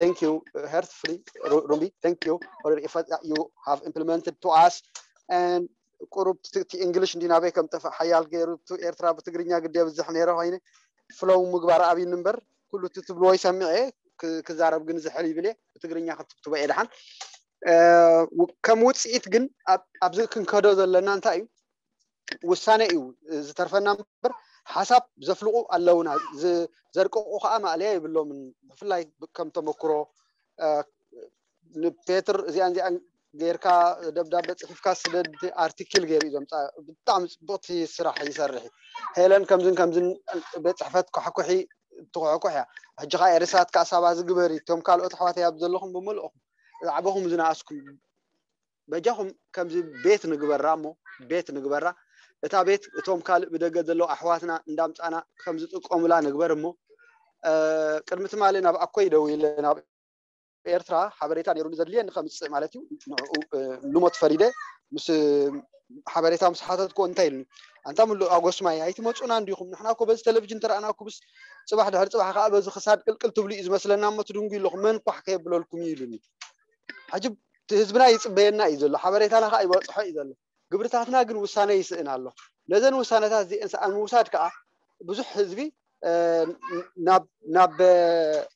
ናብ ይወሓጥ ኣሎ በቃ ይወሓጥ ኣሎ ተዓለም ሙሉእ ማለት ኣብ ምዕራብ በሎ ብሰሜን በሎ ምብራቕ በሎ ኣብ ሃገራት ዕራብ በሎ ኣብ ካልእ ቀረባን ርሑቕን ተሰዲዱ ዘሎ ሰብ እናተዋሕጠ ይኸይድ ማርጂናላይዝድ እንዳኾነ ይኸይድ ኣሎ ማለት ሕጂ ብዝተኻእለና ሲ ሓላፍነት ወሲድና ነቲ ኣብ ዓድና ክህልወልና ንደልዮ ዲሞክራሲ ክህልወልና ንደልዮ ማሕበራዊ ኩነት ክልወጥ ንደልዮ ኣገልግሎት ክምዕብል ንደልዮ ምዕባለሲ ነዚ መርገምና ናብ ምርቃ ንምቕያር ብዝተኻእለና ነዚ ተረኺቡ ዘሎ ዕድል ንጥቀመሉ መንገዲ ክንፈጥር በዚ ኣጋጣሚ ከዓ ንኩልኩም ሓላፍነት የሰክመኩም ማለት ካባይ ዝድለ ዘበለ ካብ ርሑቕን ቀረባን ዘሎ ሓበሬታ ዝደለኹም ዓይነት ንምቕራብ ንጆርጅ ሒዝና ፀገም የለን ኣጆኹም ክብል ይፈቱ የቀኒልና ነዚ ነበረ ቀንያት ኣዝየ ተሐጉሰ ኣለኹ thank you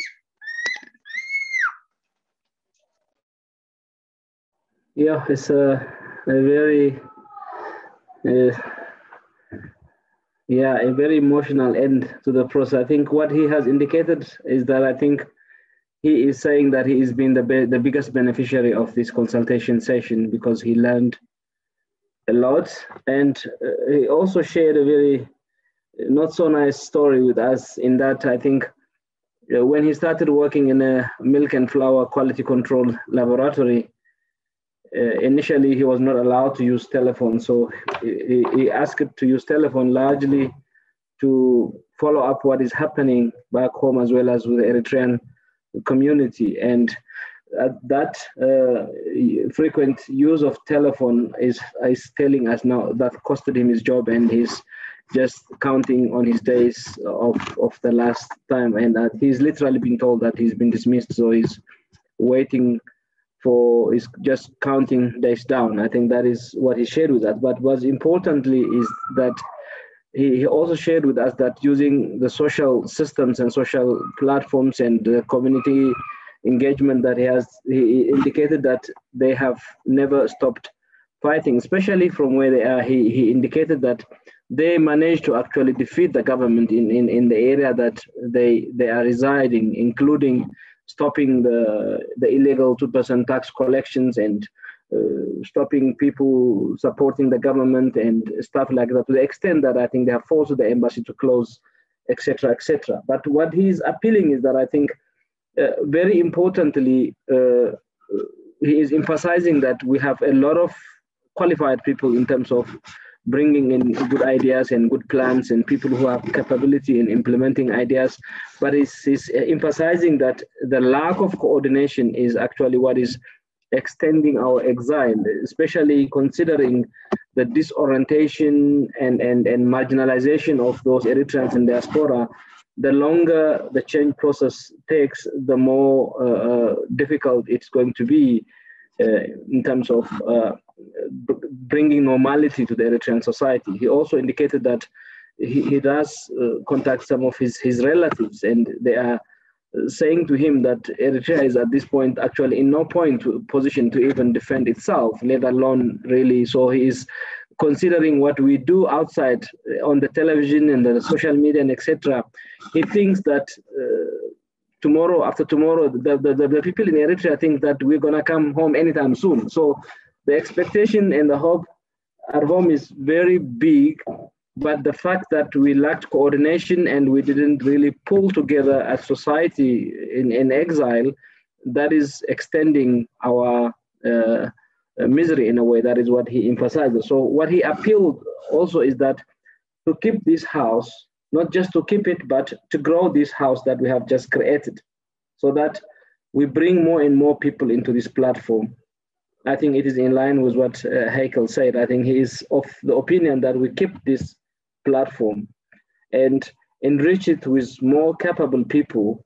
And he appealed to every single participant of this consultation session that have the capacity to do anything, to continue doing that without being tired and without being reservations and etc. So that collectively, I think if there is any change process that we need to see in our country, it's only through those processes that we could see it. And he also extended his sincere gratitude to you, Rumbi, for the facilitation and coordination that you have been given us. And then he also extended his thanks to everyone who have participated. So they are all Tigrinya speakers, so I don't need to translate that to them. Thank you very much. I think those were in a nutshell his words, but the most important thing was, I think, his appeal that this house that is created must grow and expand, and it shouldn't shrink. I think that is the core message that he gave us. Thank you.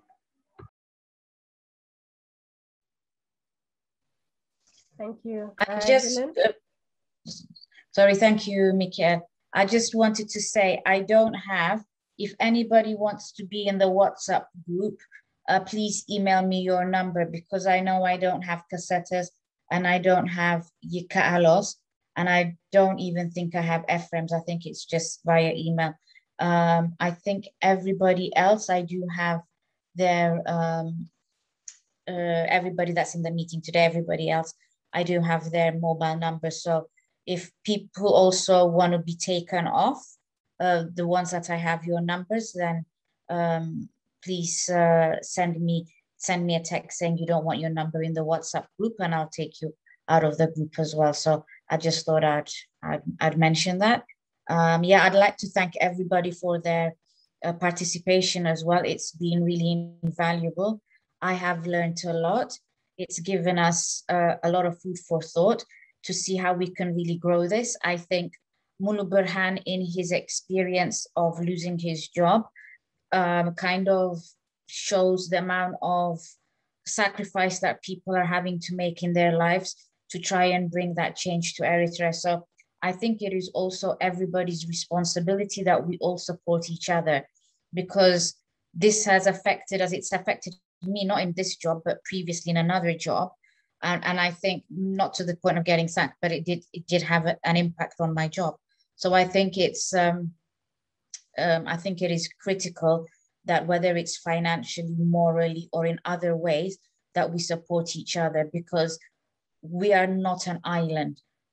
This is not my struggle. It's not your struggle. It's all of our struggle. So I think even on the WhatsApp, even if it's just to give moral support, even if it's, you know, we are always thinking of supporting the people in Ethiopia or in Libya or in Sudan, but we don't necessarily look at supporting ourselves, protecting ourselves. Mental health is a huge issue. And I think we need to start helping ourselves in a way before we help other people, because our families are also paying the price for this in other ways. So I think that really is, it was really touching. It really touched me what he said. And I think we really need to also reprioritize what we do. Thank you. And thank you for everybody. Thank you. Thank you so much for that, Helen. Thank you, Mulu, for your contributions. Thank you, Michael, for the translations, always. I think it's high time I also learn Tigrinya at this point. Thank you so much, everyone, for coming to these sessions. I think we have all appreciated, as Helen has said already, we have all appreciated everyone's input. Everyone gave us very important inputs. We have all learned so much from each other. I think the best thing about these sessions was it was a peer-to-peer learning group where we were learning from each other as peers. No one was in a superior position to anyone. So thank you so much for that. Thank you so much for coming and for your contributions every single week. Thank you so much. That has been, I'm grateful for your engagement. And Helen, this has come up every single week. Thank you for this platform, for just bringing us all together at this point. So thank you so much to you, Helen, to the team at EMDHR, ERISAT, African Media Monitoring Group as well. I think I'm forgetting the last one, but thank you so much. The last one is Idia. Yes. So thank you so much for this platform, for bringing everyone together. And I think as everyone has indicated, they would like this conversation to continue. So let's all keep the conversation going in whatever way we can keep it going. It's not just in a formal structure like Michael has indicated. It's not just on these Zoom sessions. Let's continue the conversation going, like Helen has pointed out, on WhatsApp. Let's continue the conversation going on other social media platforms as well. But also something that Helen briefly touched on now is the importance of taking care of each other as civil society organizations, but also as human rights defenders, human rights activists. I think that's quite important. Helen also mentioned the need to protect your mental health as well. You cannot pour from your cup if it's empty. So just make sure that you are also fine on your own, but also make sure that the next person is also fine. We are all a community at the end of the day. So thank you so much, everyone, again. And thank you so much, Helen, for this platform. We have shared an evaluation form. We would appreciate it if you could fill it out and send it back to Helen. Thank you so much, everyone. If no one else has anything else to say, thank you from my side, and I hope to see you all again. Thank you very much, Rumbi, for all the work that you've done. It's really much appreciated. And thank you for me and on behalf of the consortium organizations. I don't know if Saba has something else to add or anybody from EMDHR, but thank you for everything that you've done. Thanks. Yes, of course, I would like to add a big, huge thank you for everyone, and especially for Rumbi for being here every single last 4 Tuesdays. We appreciate you. We really, really appreciate your being here and facilitating and engaging with each one of us, and for your time and for your availability, because I think you saved us to have, you made it happen to have this consultation, because it was very, very difficult to find somebody who would stay up late from your end and stepping up to be that person. We really appreciate it, and we're glad to know you and to have you. And I also would like to appreciate the consortium organizations, EDIA, Africa Monitors, and of course, EMDHR, for coordinating, facilitating, and running this consultation. And Helen, oh my God, she has been running and making sure, I mean, she has been on this for several months. I'm not talking about days, several months, to make sure this thing happens. And then here we go, and we were able to come together and engage and then share and experiences. So, and then everyone here, and I appreciate the ones who I already knew you before, and the ones I get an opportunity to know you through this consultation. I am so grateful, and I'm so added a number of things in my knowledge and my understanding of our situation and our experiences as Eritrean refugees and exiles and diaspora community that are trying to see a change and a positive transformation in our home country.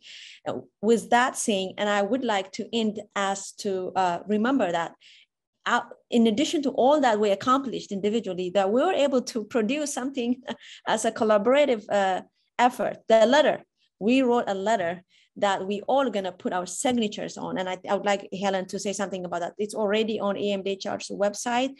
Feel free to share it on your individual organization website to add more signatures. I think it's still open for signatures, right? To get signatories. So Helen will say something about it. So that I want us to go with that. We have done, in addition to the consultation, we have done something as a collaborative effort showing our solidarity and our advocacy and our work regards to our refugees who are in war zone as we speak. And then as also Jojo was saying, that they are in a very difficult situation day in, day out. So we have not slept. We're doing something. In addition to this letter, we're also doing different works individually as organizations and also with different initiatives that we have. So this is a show of solidarity as well. I just want to make sure that. And I think this 4th session is in the editing process through ERISAT production. So it's gonna be released as is in English, I meant in English, but it's of course gonna be edited out, all the details and whatever have you that need not to be here, including the 1st session where it has somebody's phone number. I advise the team that to be cut out. If that's not possible, totally to keep it and start with 2nd session. So we're gonna do all that, and it's gonna be released in English first on all ERISAT's YouTube, whatever have you, and satellites to get to our people. And in the second part, it's gonna be translated in Tigrinya and possibly in Arabic. Also broadcasted in as well in that format as well, in a translation format. So I just want everybody to know that that's going to happen, because we don't want it to be here, limited here, and kind of go out to the outside of the bigger community. And going forward, I actually would like this conversation to be in Tigrinya, because first it's going to kind of lessen our translation or whatever cost or whatever human resources, but also it will have more engagement and with people, and then we want people to feel comfortable and then communicate their ideas liberally. And, probably some of us are comfortable speaking Amharic. I know who that person is. Just kidding. I'm picking on Dr. Mike. But so I think, and some of us are comfortable in, I don't know, did you guys pick up some Zulu in South Africa? You better. So let's, and Mulu probably now is better in Dutch, you know, than in English, you know, so in order to avoid that kind of different diversity, maybe we kind of stick to Tigrinya or English, of course. So we go like that to make it easier and kind of get more. And of course, the last point, sorry, I tend to talk long. The different variety of individuals in civic society organizations, politically affiliated, not political, all those will be included. This is a pilot, like Helen mentioned, and stressed that for us to remember that this is going to be expanding and be inclusive more in different voices and organizations. So with that, I thank you all. Thank you. Thank you, Saba. I will just reiterate about the letter which Saba mentioned. So, yeah, based on the last session, George was mentioning about the situation getting worse. And we had the WhatsApp group, and we discussed about doing a letter from people in these that attended this consultation. This letter was done. It was drafted by Saba, and we have managed to, yeah, we managed to get enough signatories. Signatures are still coming through, by the way. We put it on EMDHR website.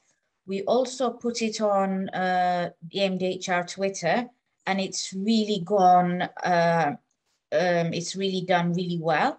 And off that Twitter that we put it on, just to let you all know, we got contacted by Radio France International. So I had a 1-minute interview with them this morning on the situation of Eritrean refugees. So the letters that you all supported, thank you so much. It is making some change. So well done, everybody. If we can get more people to sign it, the better. Yeah, so that's definitely in the process. I did create the email account. So we need to start sending invitations out now from that email account, because everybody that participated, I sent it from the EMDHR account because it was just easier. But any new organizations that you have, please email me, and then I will send an invitation out to that from the new email account that Hakel recommended in what we call it. So I think that would be great. But please, if everybody can put it on your organizational website, if you can tweet it, if you have Twitter accounts as well, the more publicity we get around it, the more effect we will have. So thank you. I just thought, thanks, Saba. Thank you. Thank you so much. Congratulations also on the letter. Thank you. Good night, everyone.